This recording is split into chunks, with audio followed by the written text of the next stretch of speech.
We're live on Facebook, LinkedIn, YouTube, X, Instagram. That's all good. I think my comments are up and running. Instagram looks like it's all systems go. Come in and join us, everybody.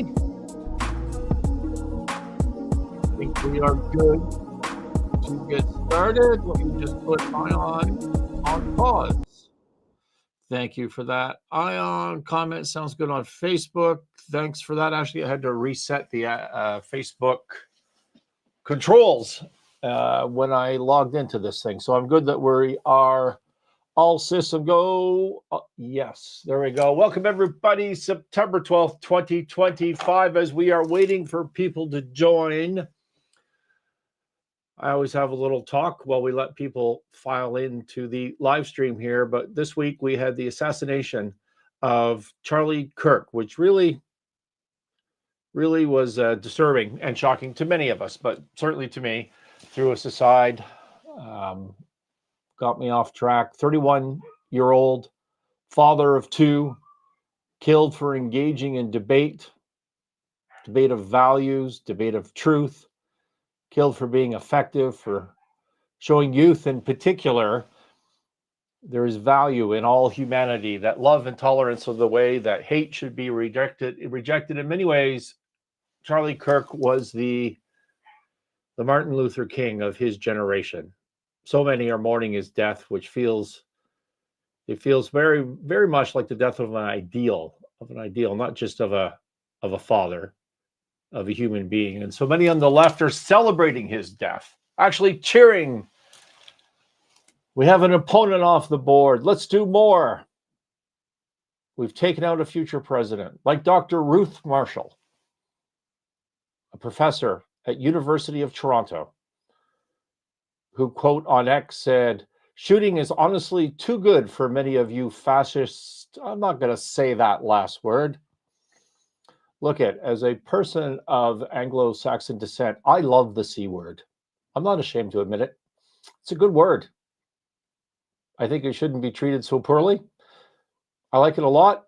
I think it should be used more, but I'm not going to read it on this channel because people at my office take these videos and they put them into shorts, and well, that'll just get the channel's banned. Shooting is honestly too good for many of you fascist C words.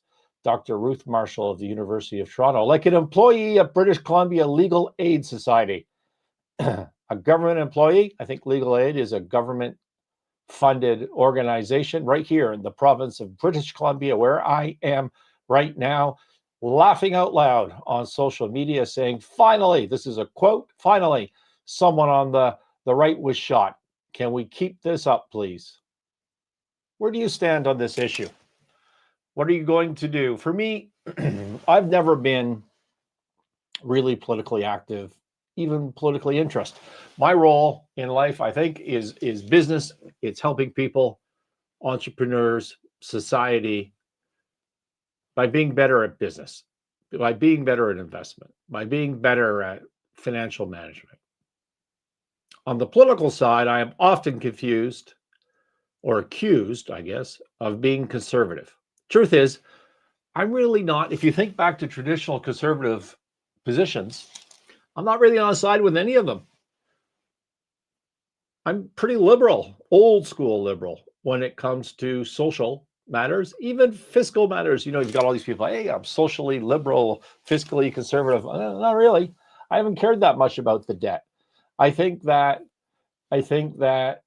there's a role for government in influencing the economy, particularly in a small economy such as Canada. So I'm not very conservative in my values. But what really matters is to not be associated with the values of the left today. Left is violence. Let me say that again. Left is violence. That's where we're at. And I'm not talking about extreme left. If you think you're a middle-of-the-road liberal Democrat and you support what is going on in your party, this is on you. If we support what is happening People will die. And that is what is going on. Don't reward hate from your leaders. Don't reward hate from Democrats, from media, from the liberals in Canada, from U of T professors, from anybody, even on your own side. If it's coming from your own side, the onus is on you to step up and do something about it. What are we going to do? What are you going to do? I think the answer is zero tolerance for hate. Love is the answer. Call out hate everywhere. Let's stop ignoring it. All right. That's enough time for people to stream in. I needed to get that off my chest. Let's get started. Welcome to a week in review at Sinclair Range. My name is Scott Sinclair. I'm owner, president, founder of Sinclair Range. And the mission here is to give you insight into what's going on this week at Sinclair Range. It's your window into real world deals, decisions, day-to-day problems, and adventures. And we have segments. We have segments like lessons of the week, interesting file of the week, struggles of the week, and my personal musings.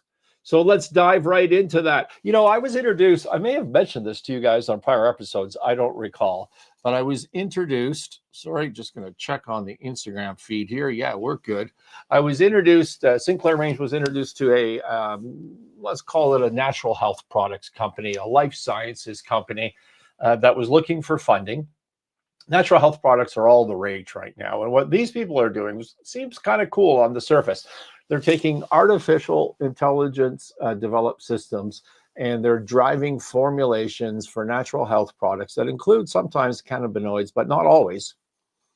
And they're getting incredible scientific results for the ailments like cancer, liver cancer, I think is one of them, that they are targeting. It's very, very promising. And they raised some money in their local community from angel investors. So angel investors are a group of, active high net worth individuals, and they'll do early stage financings in the community. Think lawyers and accountants and dentists and whatever, people, entrepreneurs, other entrepreneurs that have made some money, people that are interested in putting $100,000 or something into early stage companies because it's exciting, because it can be a good investment or a great investment, and because it does some good for whatever their values are. And obviously this one in particular is attacking things like liver cancer and other issues as well.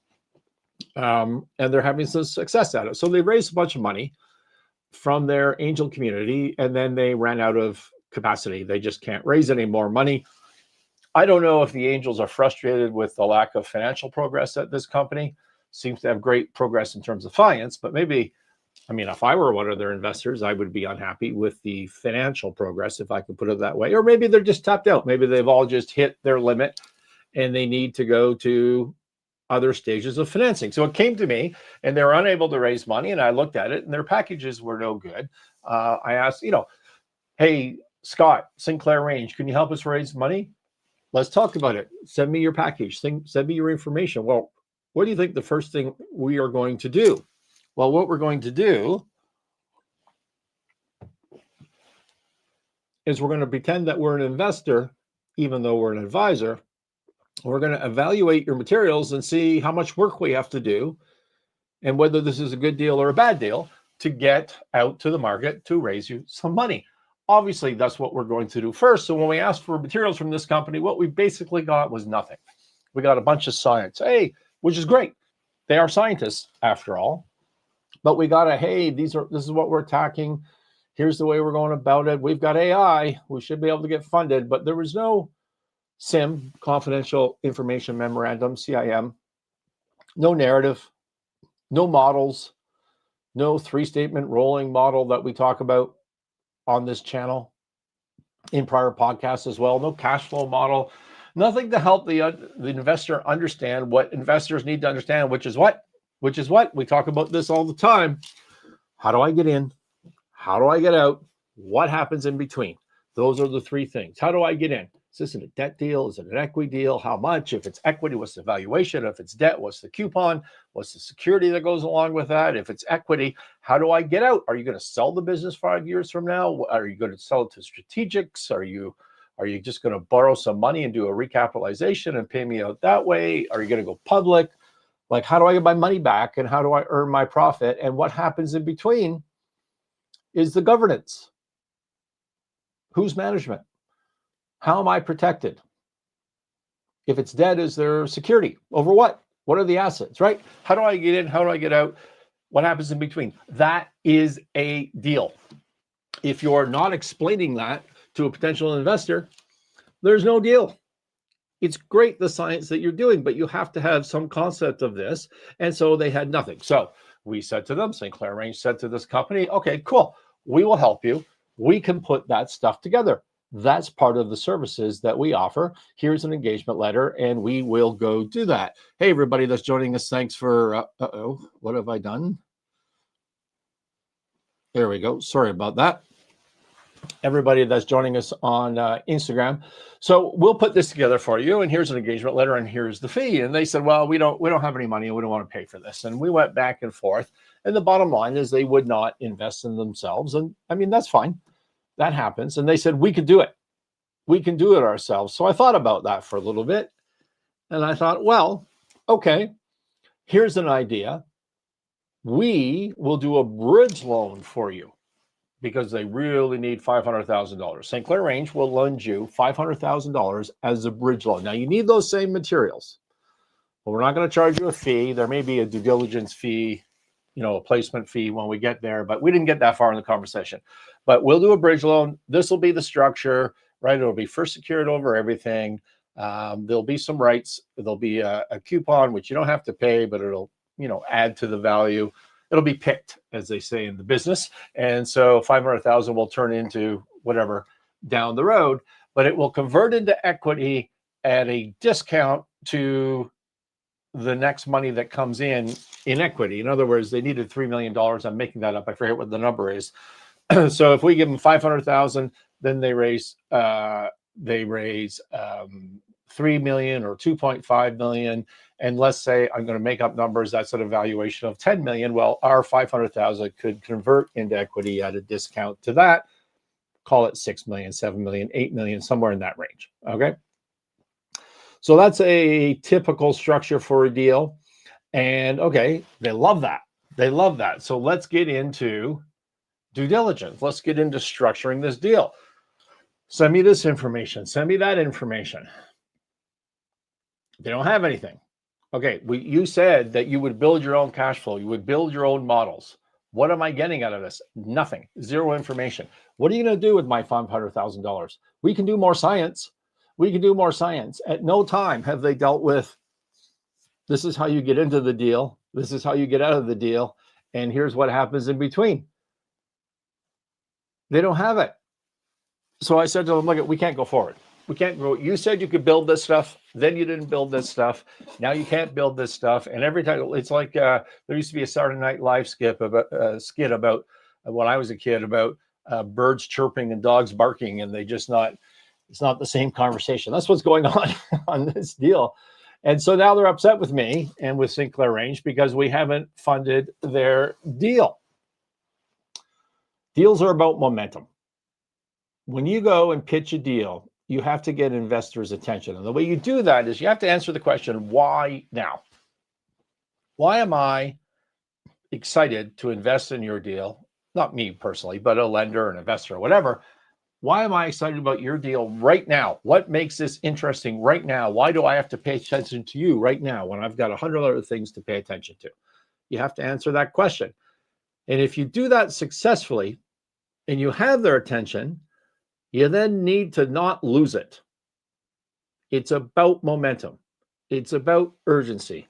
And if you don't have your shit together, if you don't have your materials together, the deal will die. Be prepared. And to be prepared, you need to understand what you need. Part of what you need is the CIM, the confidential information memorandum. Think of it as a deck in writing. You need the model, the financial projections, all financial statements, cash flows. You need to know in numbers, you need to communicate in numbers what you're financing, why you're financing it.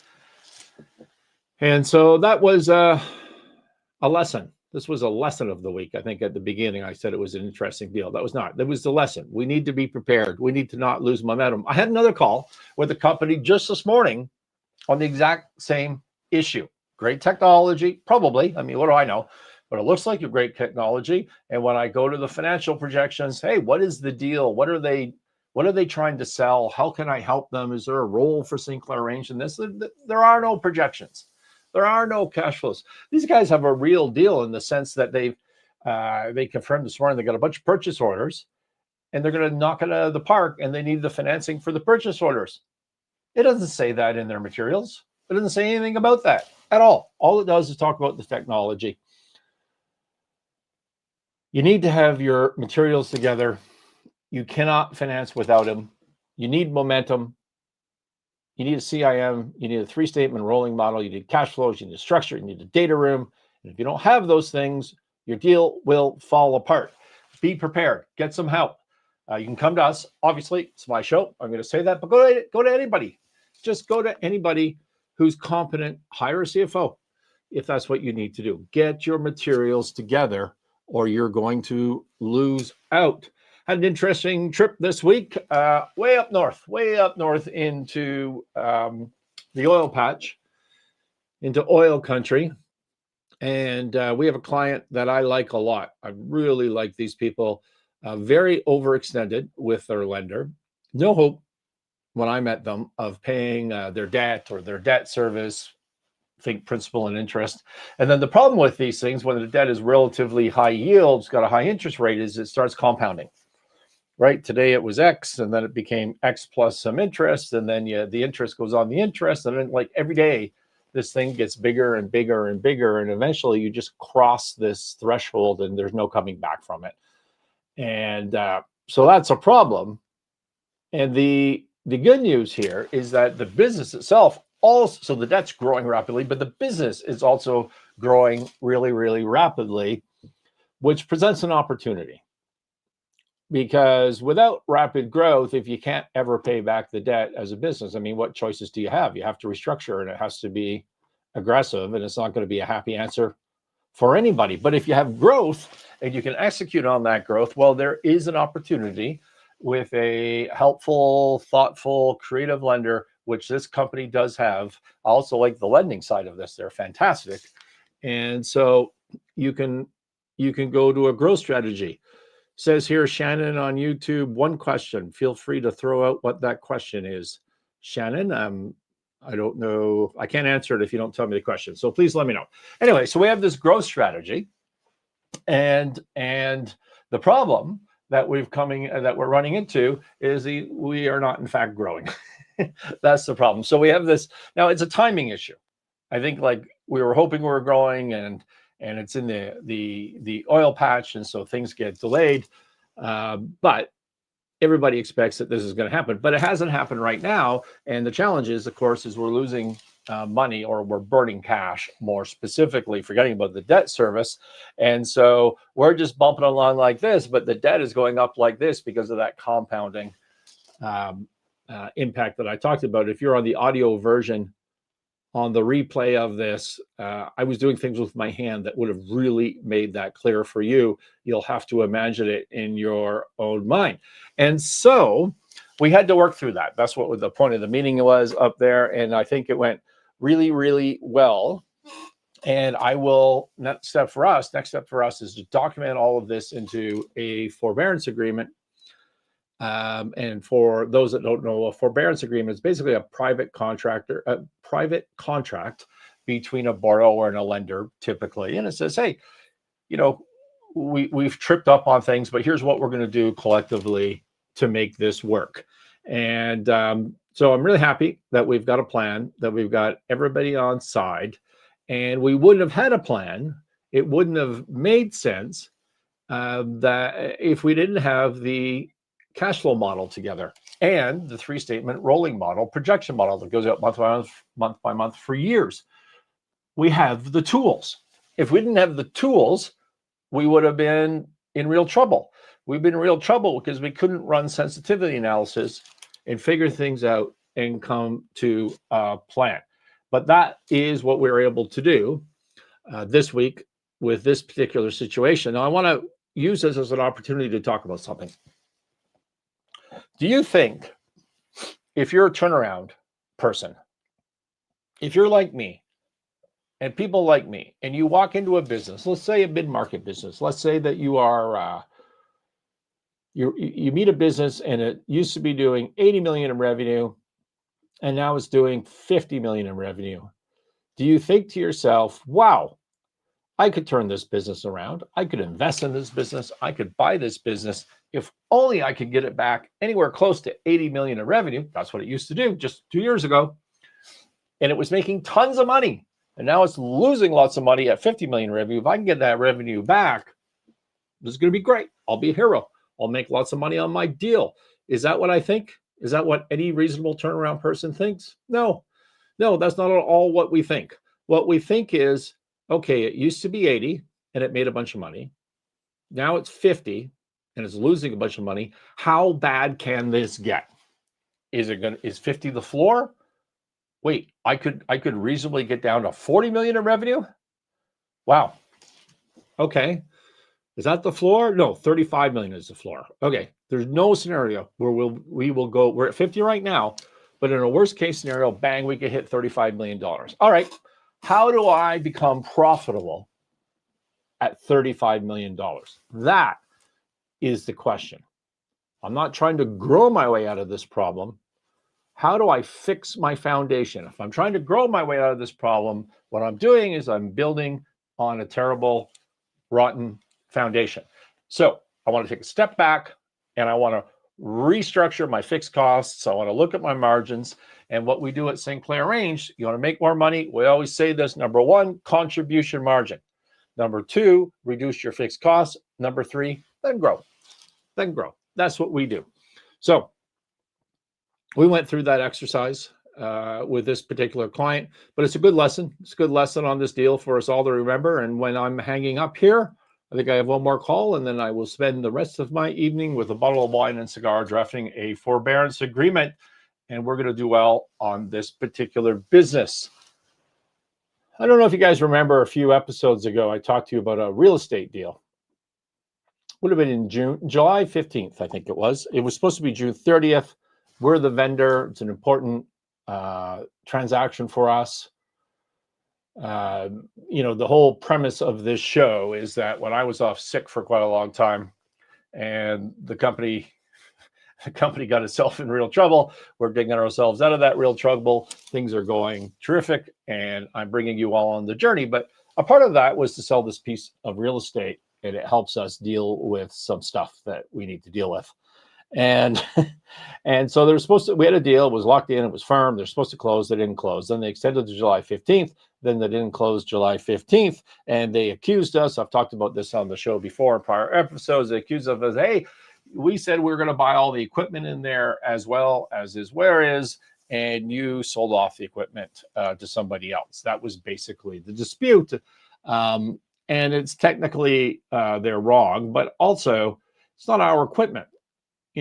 Lenders had security in that equipment. The government was the beneficial owner of that equipment in the sense that there were some arrears it's not Sinclair Range real estate, it's a subsidiary's real estate.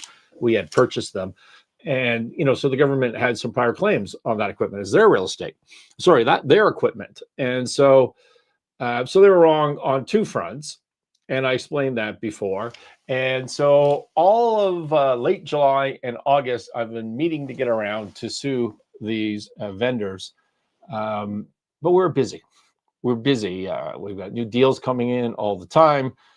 We're doing really, really well on the rebuild of Sinclair Range. Stuff is busy. And so I didn't get around to this lawsuit. Well, what they said when this was falling apart July 15th is they wanted an extension September 15th. We said, no, you can't have an extension. You're locked in. And they said, well, we're taking the extension to September 15th anyways. And then we never heard from them again. Well, guess what? It's September 12th.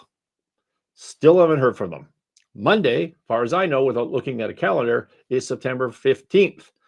We will be starting this litigation. There's a $100,000 deposit that we'll be going after, and then we'll go off and get a buyer who is serious. Stay tuned on that. We'll be talking about it more in upcoming weeks. What else do I have for you here? It was a big week this week. This is my personal musings section. Shannon, you didn't ask that question. I'd be happy to answer it if you actually want to ask one. Musings of me this week. So I am on a volunteer board for my kids' ski racing team in my local hometown here. I'll tell you what it is. It's Fernie Alpine Ski Team, FAST, it's called. I don't think Fernie Alpine Racing Team was a good acronym. So it's Fernie Alpine Ski Team. And I'm on the fundraising board. And the interesting part for me personally is that I've never been leading a fundraising effort for a not-for-profit before. And it's been really fun. And what I've been told is, I've been told that in the past, we as a club have not been providing value to our sponsors. I don't know how true that is, but that's what I've been told by certain sponsors. And there's a hesitancy to go back to these sponsors and ask for more money because people have been upset, blah, blah, blah. I don't really know, but it's a concern. I'm out raising money and I want to make sure that sponsors are getting value. The other thing is that we almost never, or perhaps never, have raised money outside the club membership, right? So you've got some business leader, they got his or her kid in the program. And so you're happy to go talk to that person, but you haven't talked to a business that does not have a direct relationship with the club. So I wanted to change all that. I wanted to deliver value. I wanted to create momentum. And we have the advantage, it seemed to me, of being the largest kids sports program, not just in our town, but in our region. I don't want to be audited on that claim, but I'm pretty sure that's true, or damn close to being true. And so I wanted to expand. We're a great marketing venue. And 80% of our membership comes from outside the town. They travel in here to do this. It's affluent. They're an affluent membership. Ski racing is expensive, much more. I didn't ski as a kid. It's much more expensive than I would have thought. Anyways, we have a good product. And so we got our materials together. I put together a bunch of materials. We were prepared. We created momentum. We didn't lose that momentum. Result, we are oversubscribed. We had to have a conversation this week about whether we have enough room for all the logos that we have to put on to our marketing material.